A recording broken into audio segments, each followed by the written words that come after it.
There is a town in Pennsylvania where the ground exhales smoke, where the earth under your feet stays warm to the touch even in January, where cracks in the pavement glow faintly orange at night, and the air carries the mineral sting of something ancient feeding on itself from deep within.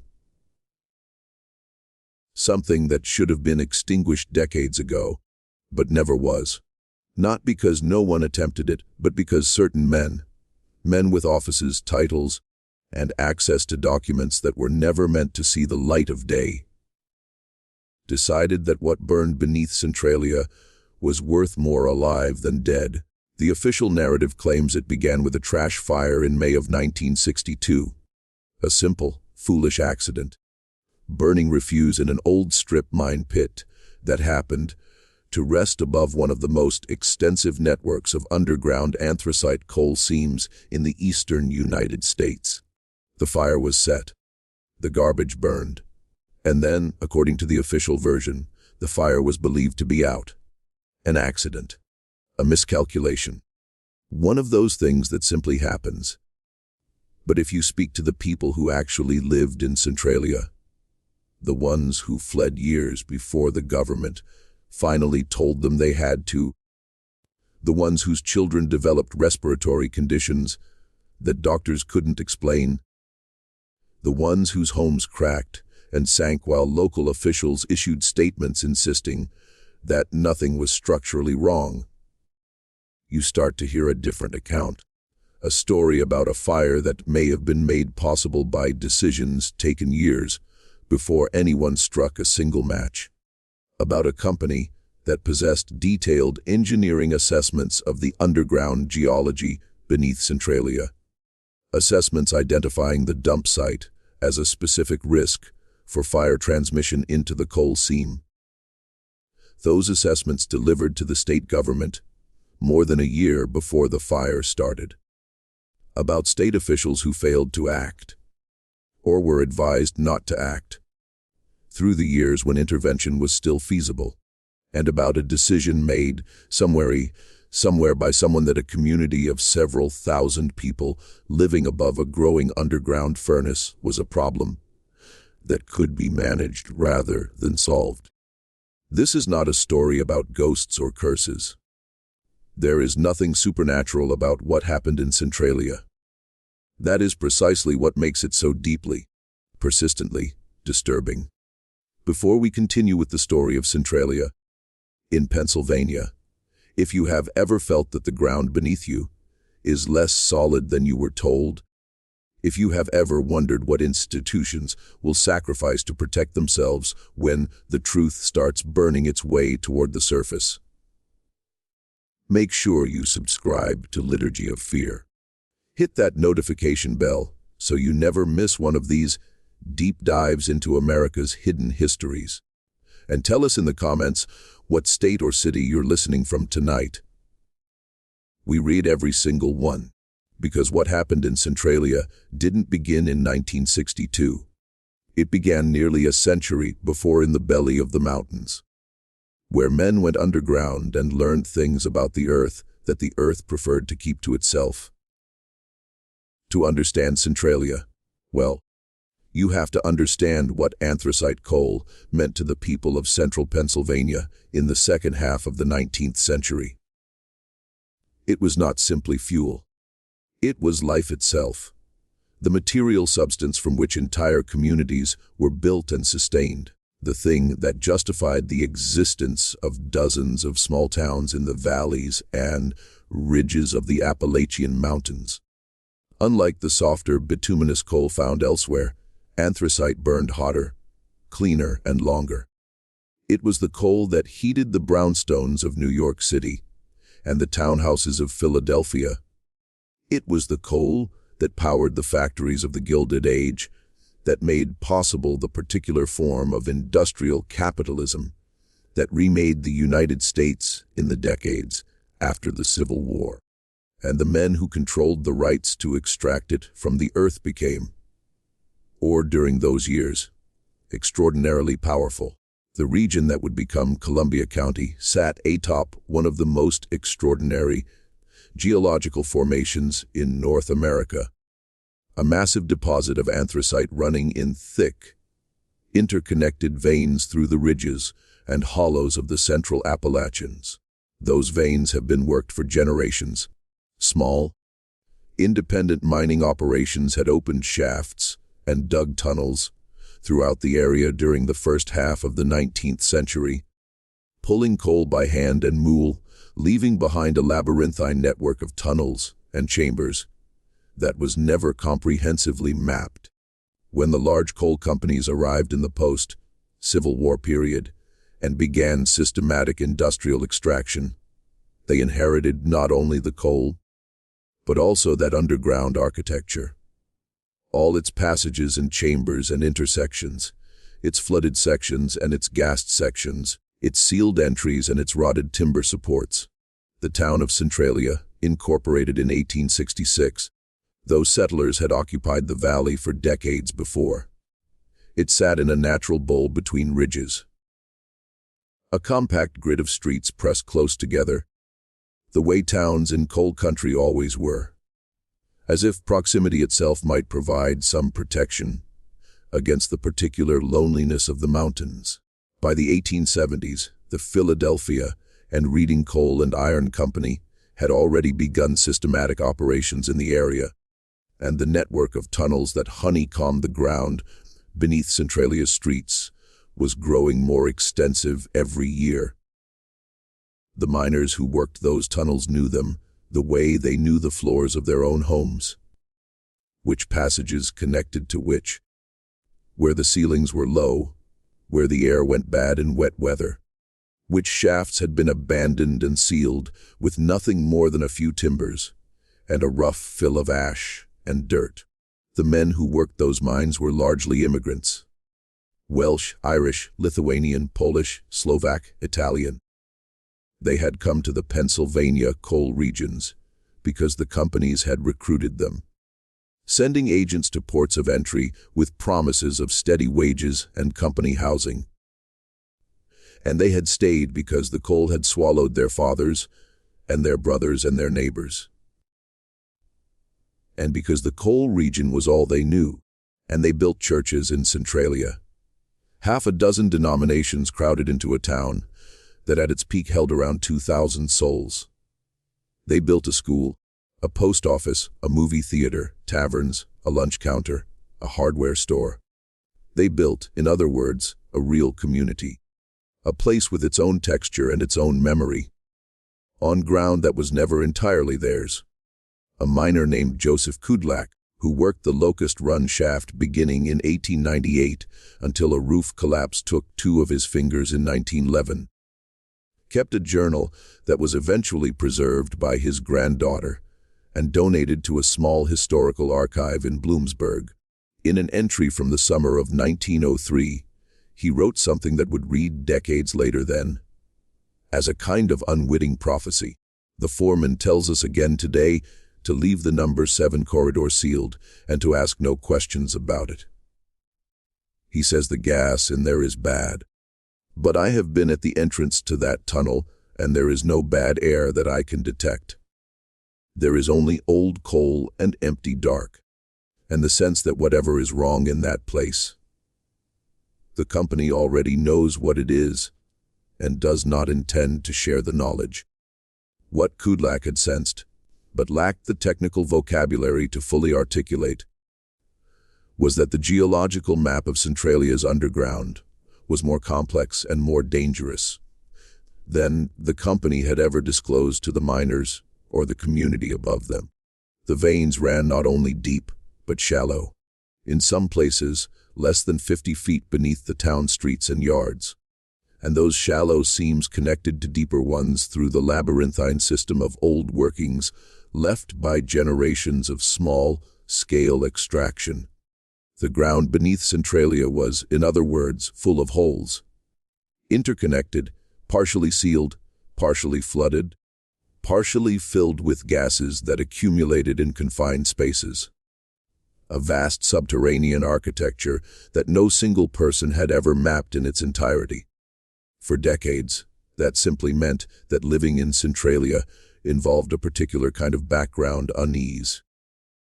The occasional subsidence that cracked a foundation, the sulfur smell that rose from certain patches of yard in wet weather, the mine foremen who discouraged questions and kept their own counsel about what they knew of the underground. People adapted. People in coal country had learned, across generations, must to adapt to things that would have been considered intolerable elsewhere. That was part of what it meant to live there. A certain toughness. A certain silence about what was simply the condition of one's life. And then, in the spring of 1962, someone lit a match. The official account of what happened on May 27, 1962, is almost deliberately mundane. Members of the Centralia Borough Council authorized the burning of the town's garbage dump, as they had done in previous years without incident. The dump occupied an old strip mine pit at the edge of town on Langdon Street. A shallow excavation that had been used for waste disposal for some time, unremarkable in the way that municipal dumps in small towns always were. The fire was set, the garbage burned, by all outward appearances. The fire was extinguished after the burning was complete. Muttered, the council members went home. The borough of Centralia proceeded with its ordinary business. Over the following days, workers noticed that sections of the dump were still smoldering. They applied water. They covered smoldering areas with soil. They returned the next day, and the smoldering continued. This was not at first treated as an unusual situation. Dump fires sometimes lingered, and the standard remedies usually worked within a few days. What no one on the borough council knew, and what the state agency responsible for mine safety almost certainly did know, was that the Langdon Street dump had been constructed in a location that posed a specific and documented risk. An engineering assessment commissioned in April of 1961, more than a year before the fire, by the corporate entity holding mineral rights to the coal seams beneath Centralia, had identified the dump site as adjacent to, and in some sections, directly above, an unmapped series of old workings that connected to the main seam network. The assessment noted, in careful technical language, that burning operations at the dump site should be conducted under supervision, given the risk of fire transmission to the underlying coal seams. That assessment had been submitted to the state government. It was in a filing cabinet somewhere in Harrisburg, while the borough council voted to burn the dump in May of 1962. Nobody told the borough council. Nobody sent a memo, or made a telephone call, or posted a notice. Nobody pulled the engineering file and said, "Wait, this location has been identified as a risk." And so the fire found the coal. Not dramatically, not with an explosion or a visible catastrophe that would have required immediate response, but slowly and visibly, in the way that underground fires always begin. A thin, unmapped seam along the edge of the pit. The fire followed the seam connected to others. The network of old workings provided passage. The fire moved. Coal seam fires are not like surface fires.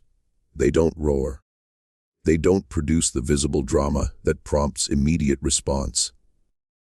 They smolder at temperatures that can exceed 1,000 degrees Fahrenheit, while leaving the surface above them looking, to the casual observer, more or less normal.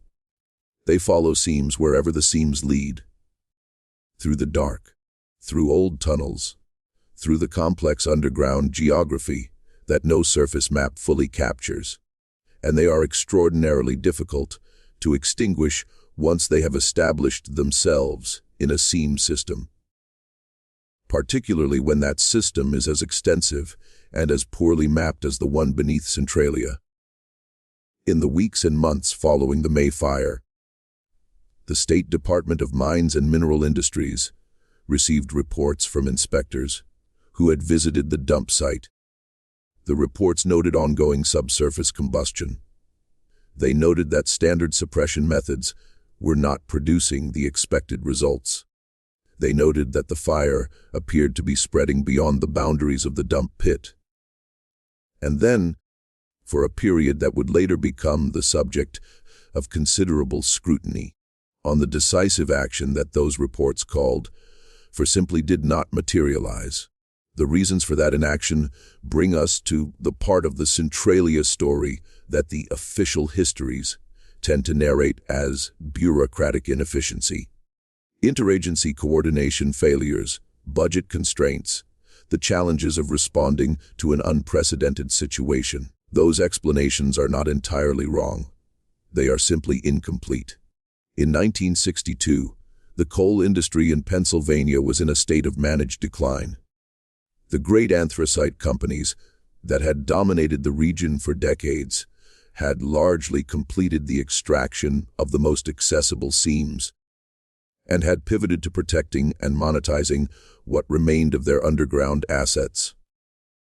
For the mineral rights beneath Centralia, the legal ownership of the coal still in the ground were held by a corporate entity that was itself a successor to one of the original mining companies, now part of a larger energy conglomerate based in Philadelphia.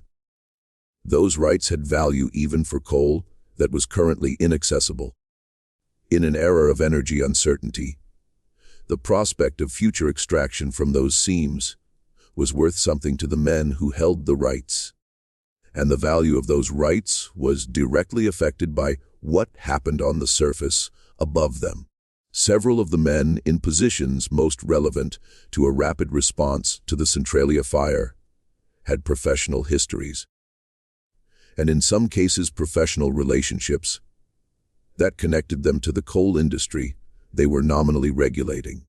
And this was not unusual in Pennsylvania at the time.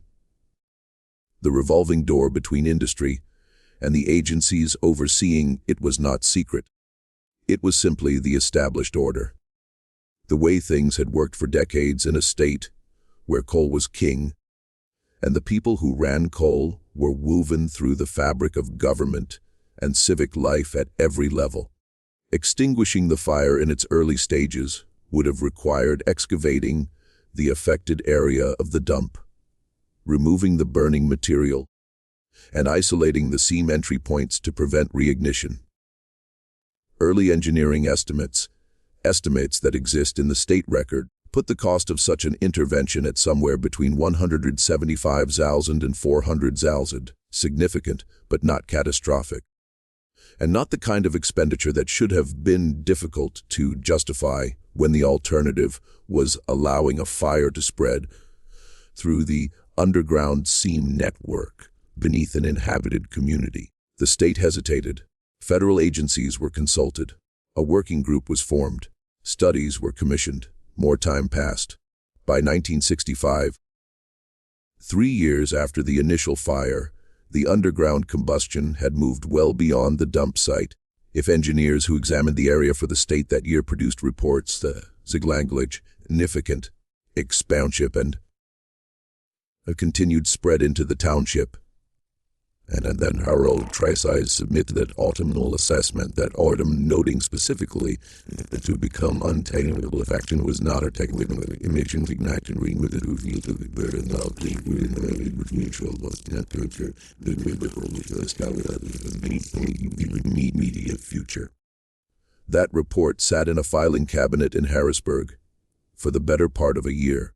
By the time money was actually allocated for a serious suppression attempt, a trenching operation designed to cut off the fire's path, the fire had already moved around and beyond the trench before the work was completed.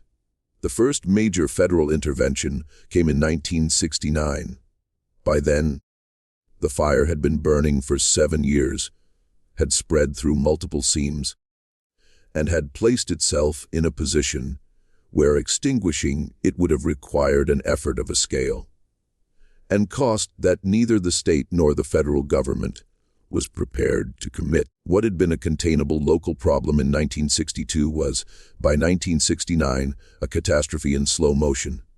The surface of Centralia was still intact. The houses were still standing.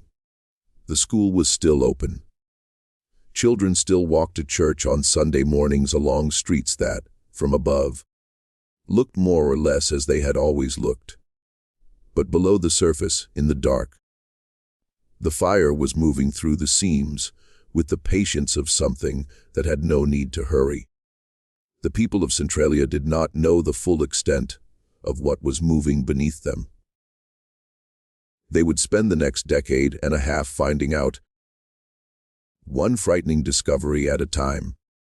There is a tendency in the retrospective telling of the Centralia story to focus on the institutional failures, the documents filed and ignored, the reports produced and shelved, the agencies that studied while the fire spread.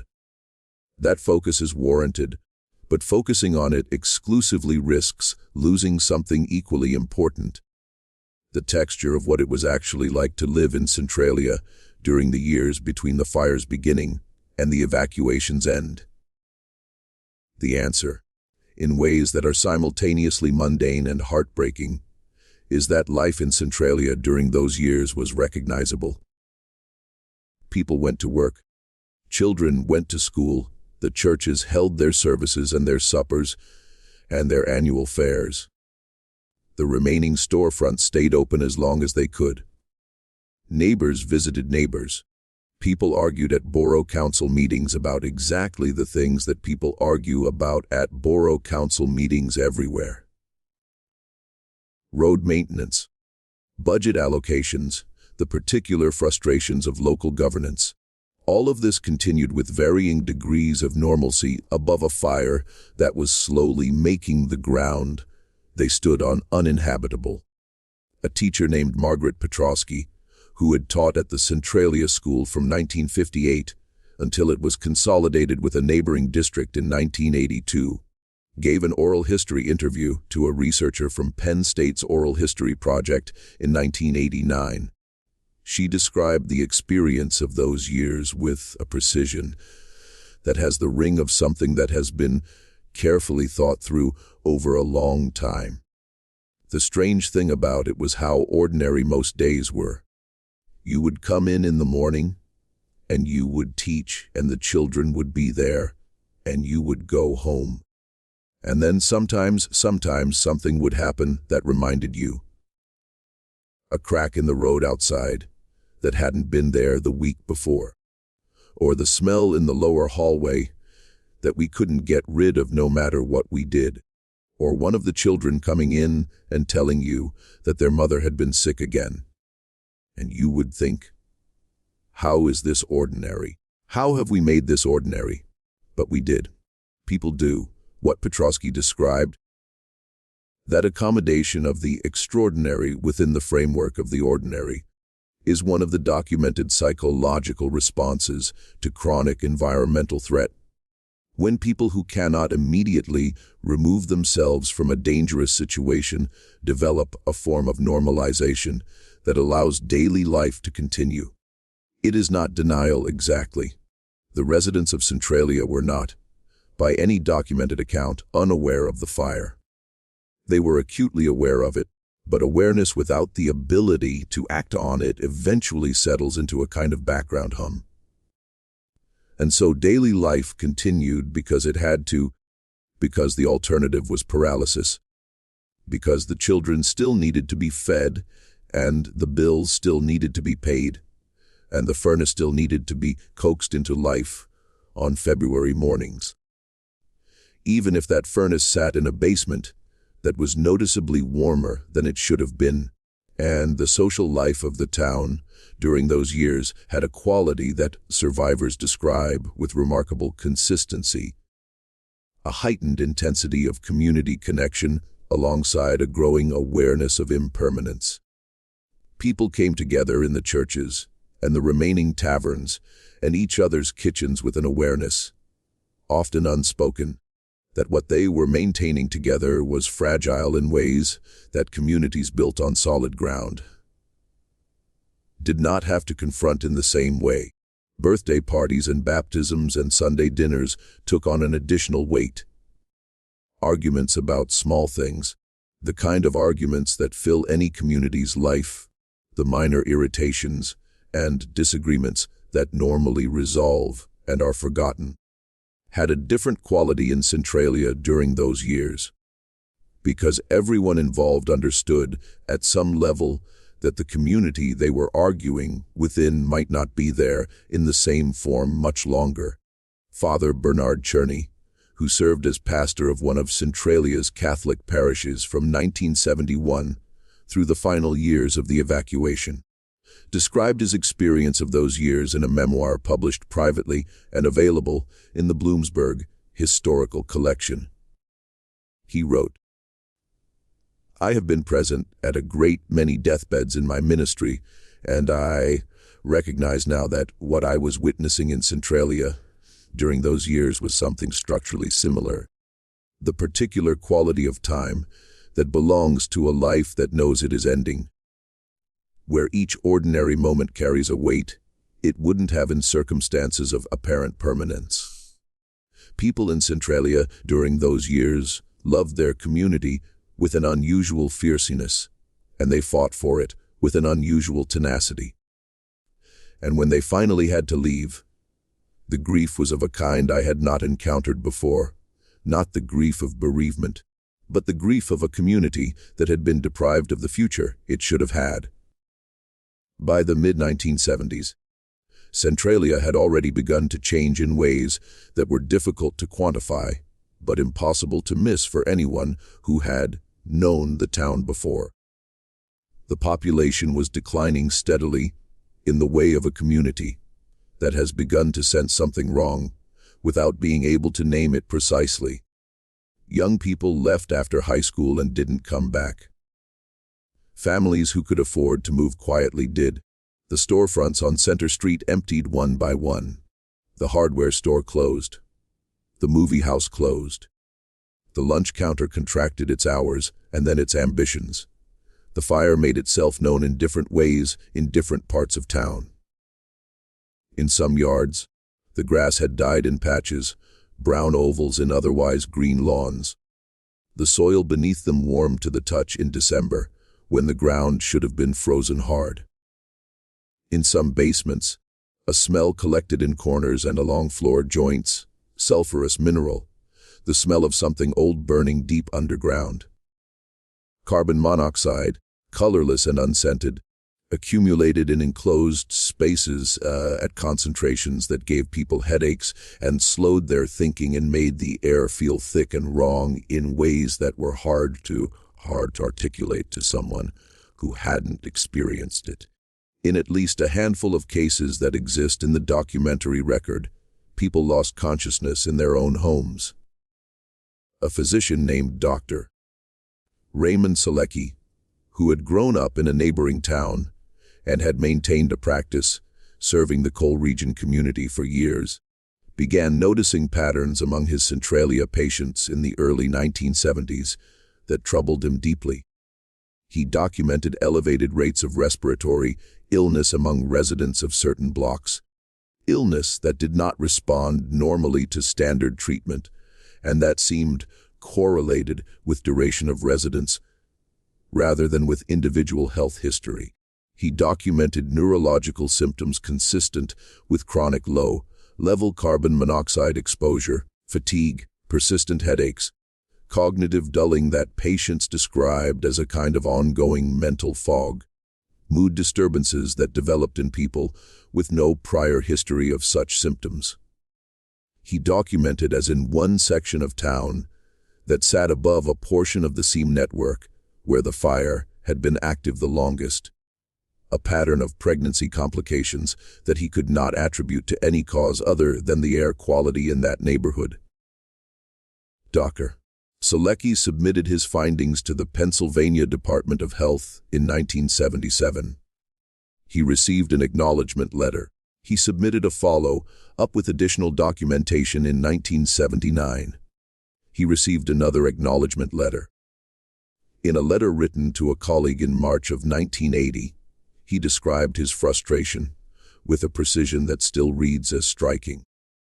"I have come to understand that the people of this community are, in the calculus of whoever is making these decisions, an acceptable loss, Not in any policy document, in a nothing written explicitly, but in the pattern of what happens to every request for action. It is studied. The study generates recommendations. The recommendations generate further study. And the families living above the fire breathe the air and wait for something to change.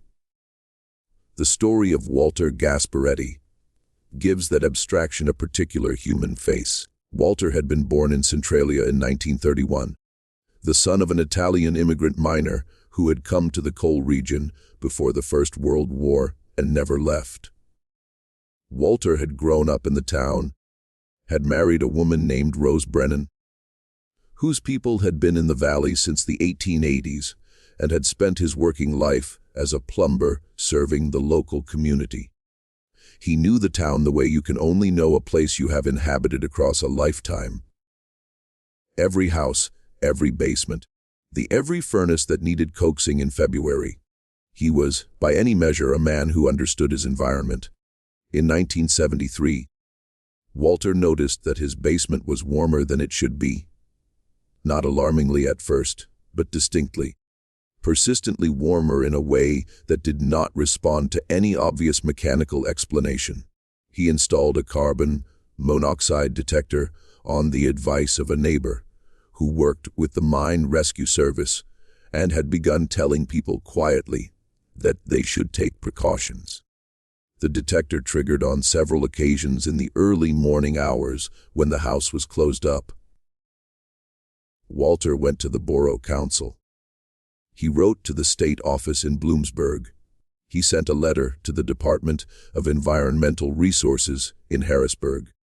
He was told the situation was being monitored. He was told his readings were within parameters under review. He was told, in the bureaucratic language designed to convey attentiveness while committing to nothing, that the appropriate agencies were aware of his concerns. In the winter of 1976, Rose Gasparetti found her husband on the floor of his basement unresponsive, where he had gone to check on a pipe. When help arrived and the basement was ventilated and measurements were taken, the carbon monoxide concentration in that space was found to be approximately 3 times the level that the state's own standards classified as immediately dangerous to human life. Walter survived. The damage to his heart and his lungs was not reversible. When Rose testified before a state legislative committee in 1983, 7 years later, as by which point the evacuation of Centralia was well underway, she brought the letters. She had kept every letter Walter had written to every agency and every form response those agencies had sent back. She spread the papers on the table in front of the committee members.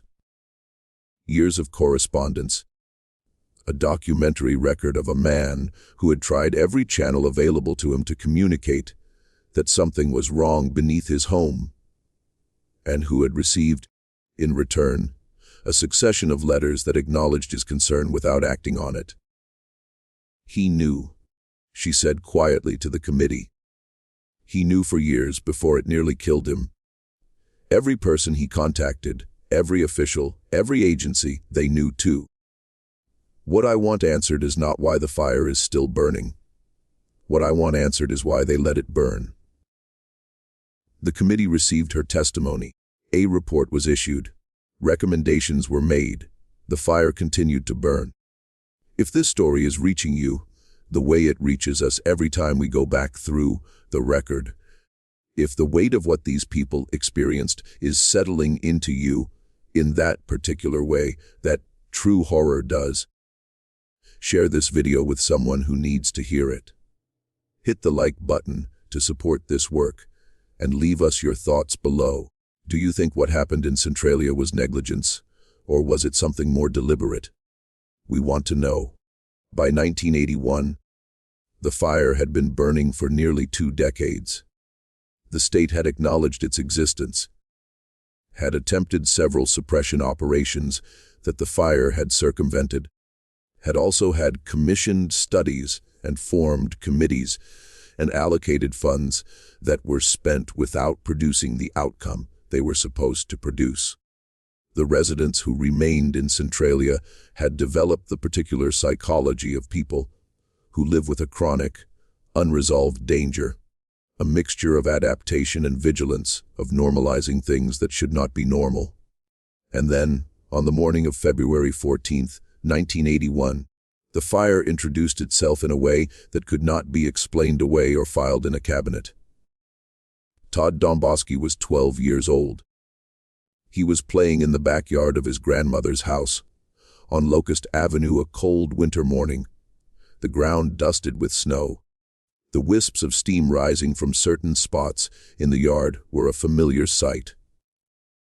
Residents of that block had grown accustomed to them, had stopped remarking on them, had incorporated them into their understanding of what their neighborhood looked like in winter.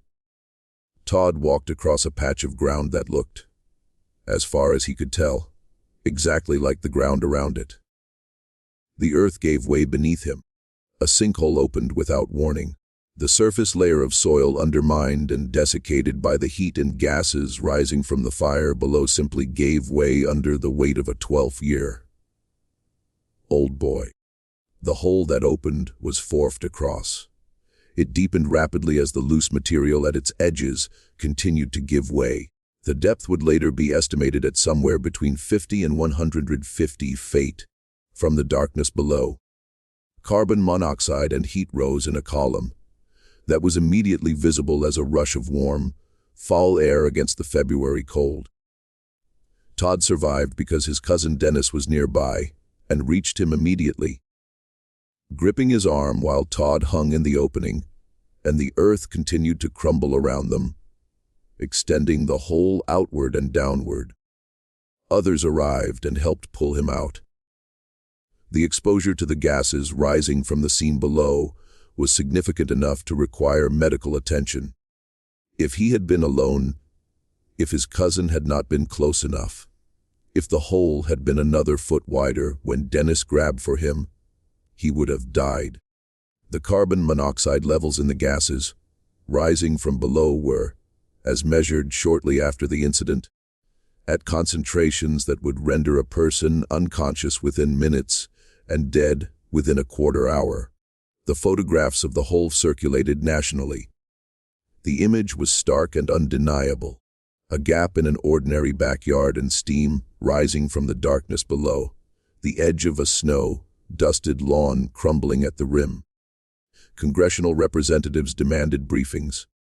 The journalists who had been covering the Centralia story for years finally had a picture that required no explanation. A 12-year-old boy had nearly disappeared into the burning ground on Valentine's Day. And this particular photograph was one that institutions could not produce a study group to manage.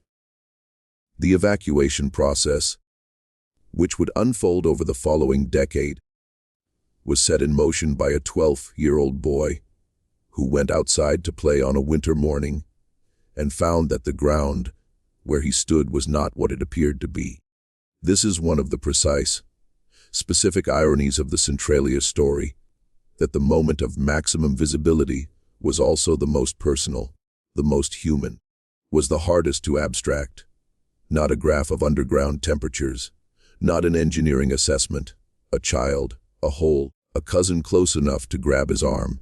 In the spring of 1997, a doctoral candidate at a Pennsylvania State University working on a dissertation about mid-century coal industry regulation made a discovery in the state archives in Harrisburg that stopped him cold. His name was Michael Fury.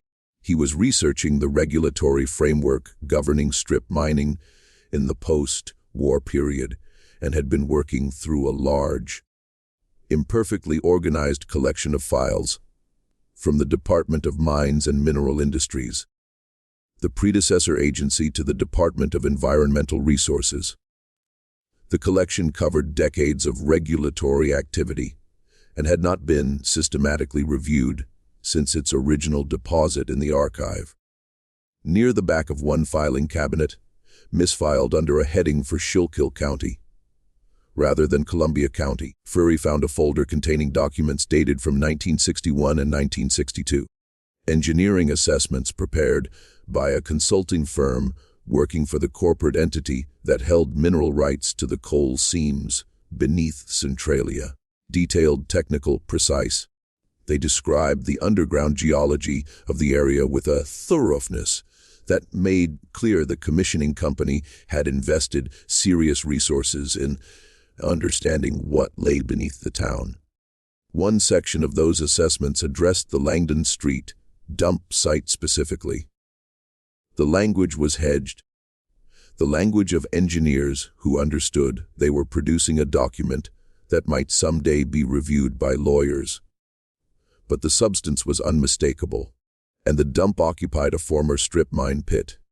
That pit was adjacent to, and in several places directly above, a series of old workings that connected to the main seam network beneath the township. Any burning operations at this site should be conducted with specific precautions and under qualified supervision, given the risk of fire transmission to the underlying coal formations. The assessment was dated April 1961, more than a year before the fire. Fury sat in the archive reading room for a long time after he understood what he was looking at. He read through the documents again. He identified the state agency filing code on the folder, which indicated it had been received and logged by the Department of Mines and Mineral Industries. Received, logged, filed. And then, apparently, they never acted upon in any way that prevented the Borough Council from authorizing the burning of that same dump site 14 months later. The Borough Council had no access to the mineral rights assessments submitted to the state agency. They were a local governing body, making a routine municipal decision. They did not know that an engineering firm had told the state government more than a year before that burning at Langdon Street posed a specific and identifiable risk. They could not have known. That information was in the wrong room, in the wrong cabinet, in the wrong folder, in an archive in a city 60 miles away.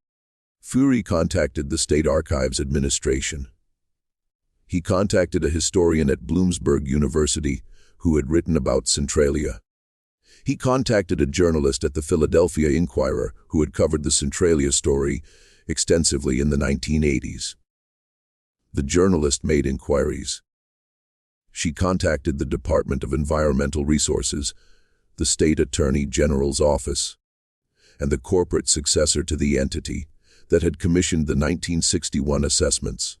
The response from the state was that the documents were historical materials outside any applicable statute of limitations. The response from the corporate successor was that its legal team had reviewed the matter and had no comment on historical documents. The response from the Attorney General's office was that no investigation was warranted based on the information provided.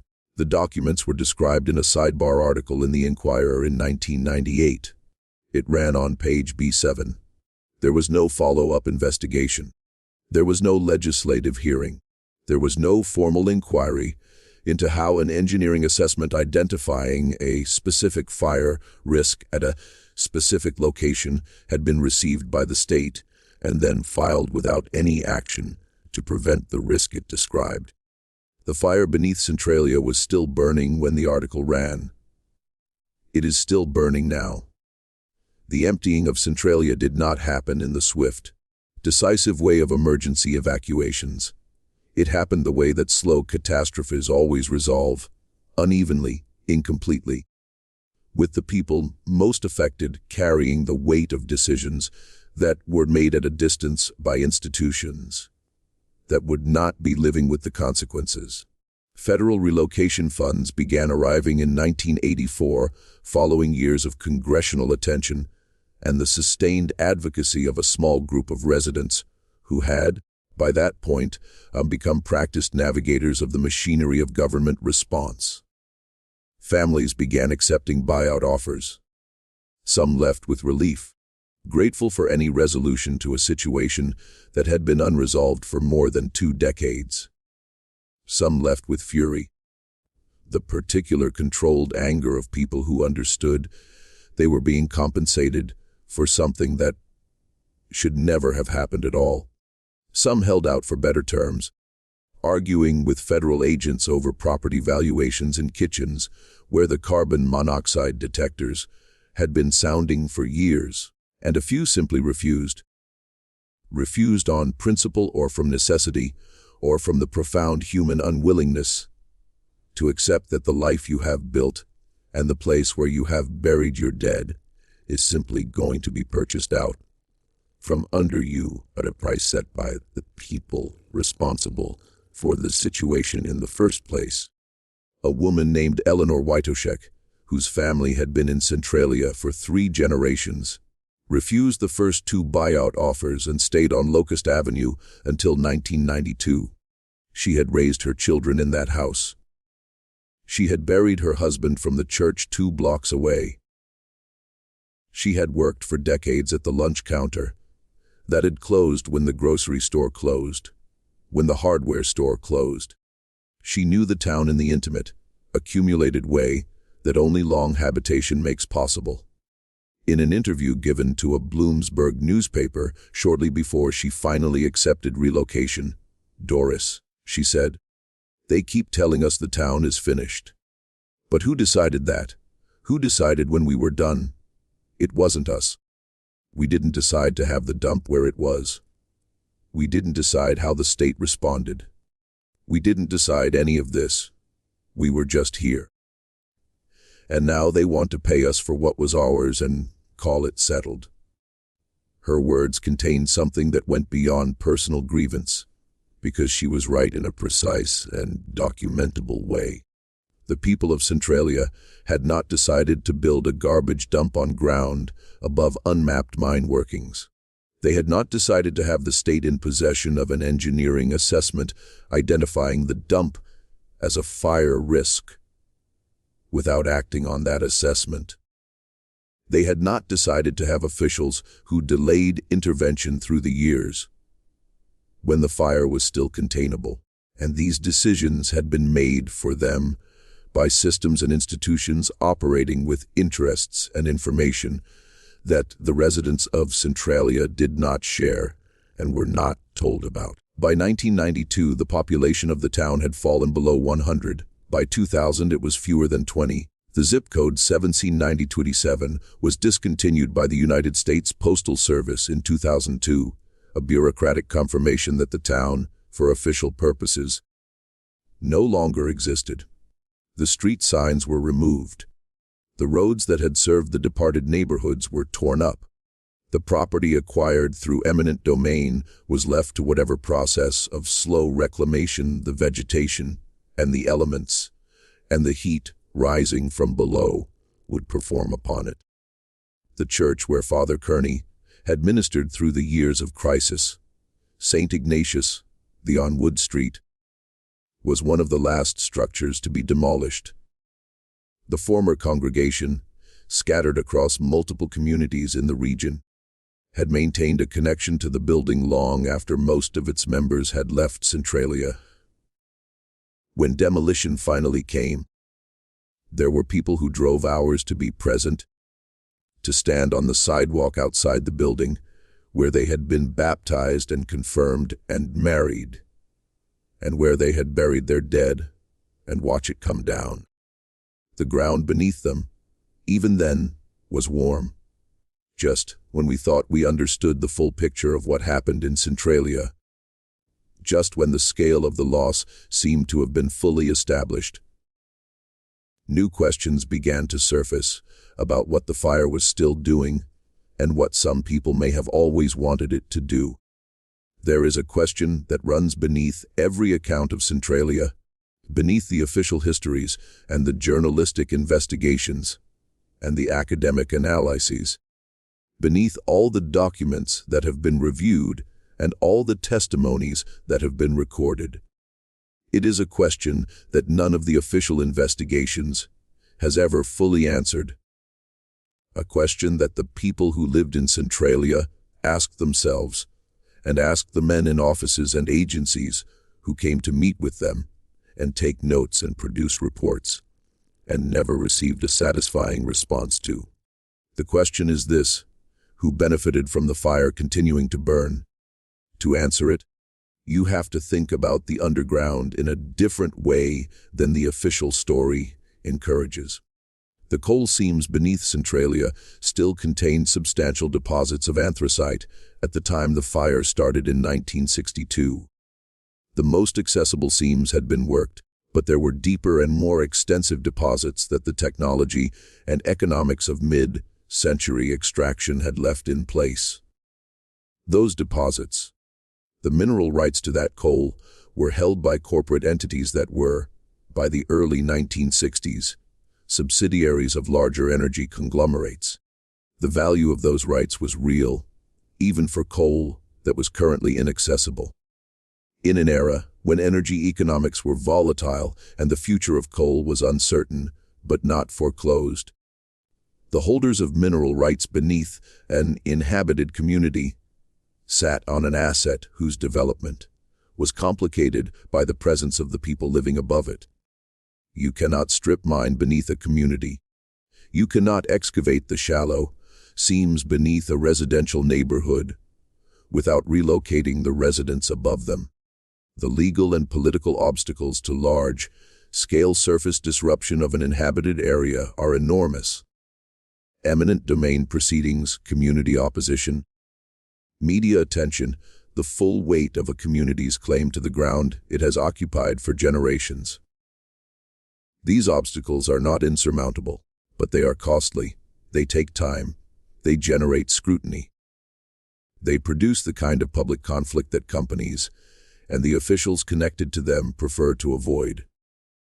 But a fire changes the calculus. A fire that makes the surface uninhabitable, that causes the government to declare the ground above the coal too dangerous for human presence, to buy out the residents, to demolish the structures, and to retire the zip code. A fire that does all of that removes the obstacles. It clears the surface. It empties the land of the legal and moral complexity that inhabited land carries. It transforms a town into a depopulated zone, where the only remaining question is the industrial one. No document has ever surfaced explicitly stating that the fire was permitted or encouraged to spread as a strategy for clearing the surface above a coal deposit. The historical record does not support a claim of deliberate arson or conscious conspiracy to this specific effect. What the historical record does support, with considerable documentation, is a pattern of decisions, each individually explicable by its own institutional logic, that had the cumulative effect of allowing the fire to grow from a containable local problem into a catastrophe that ultimately emptied an entire community. The 1961 engineering assessment filed and ignored the years of delayed intervention, during which the fire moved from the dump site into the seam network. The suppression operations that were underfunded and ultimately ineffective. The decade and a half during which families lived above the expanding fire, while agencies studied and committees met and reports were issued and filed. The documents that sat in the wrong cabinet in the Harrisburg archive for 36 years. Each of these things, taken alone, can be attributed to ordinary institutional failure, bureaucratic inertia, and budget constraints, the normal friction of government response to an unprecedented situation. But the pattern of them, the particular way that in which failure accumulated at every stage where success was still possible, and then the particular way in which the aftermath of that failure served certain interests very well, that pattern is harder to attribute entirely to simple incompetence. The people who built Centralia and worked the mines and raised their children above the seams did not have the power to shape that pattern. They had the power to write letters and attend hearings and testify before committees and bring their correspondence and spread it on tables in front of the men who had failed them and ask very quietly and very specifically, Why did you let it burn? None of those men ever gave a satisfying answer. Geologists who have modeled the Centralia fire estimate that, based on the volume of coal remaining in the affected seams and the rate of historical consumption, the fire could burn for another 100 to 250 years from today. There are children alive right now who will not live to see the Centralia fire go out. They will grow up, grow old, build lives, and the fire will still be there when they are gone, burning in the dark beneath the hills of Columbia County. Patient in the way that geological processes are patient. Indifferent to everything that has happened on the surface above it. The town itself is a kind of ghost, not in the supernatural sense, in the very real, very physical sense of a place that exists in the structures of official documentation, without existing on the ground. The street grid is still visible from the air. The intersections, the block patterns, the lots where houses stood before the demolition crews came. The vegetation has worked its way through the old foundations. The cemetery is still there, its stones still standing above ground that is warm to the touch, where steam rises on cold mornings through the grass between the grave markers. A small number of people, fewer than 10 by the most recent available counts, remain. They live under an agreement with the state. They may stay in their homes for the duration of their lives, after which the properties revert to Commonwealth ownership. It is, depending on your perspective, either a recognition of something that could not be taken from them on, or the final act in a very long process of managed erasure. The last people standing on ground the state has already declared does not exist as a community. If you walk through what remains of Centralia on a cold morning, and people do walk there, drawn by the strangeness of it, by the steam rising from earth that should be frozen, by the snow-free patches on the hillsides, where the heat below keeps the ground clear, you can feel the warmth through the soles of your boots. You can smell it, that mineral, ancient smell of coal burning deep and slow. The earth beneath you is alive in a way that has nothing human about it, and yet it is entirely the product of human decisions. Every degree of warmth in that ground, every wisp of steam, every crack in what used to be a road, the result of choices made by specific people, marching specific offices, for reasons that were never fully disclosed to the people who lived above. Eleanor Witchard is gone. Walter Gasparetti is gone. Dr. Raymond Selectri is gone. Harold Trezise, who filed the 1965 report that sat in a cabinet for a year, is almost certainly gone. The men who received the 1961 engineering assessment and did nothing with it are gone. The lawyers who reviewed the liability exposure and advised their clients accordingly are gone. The fire remains.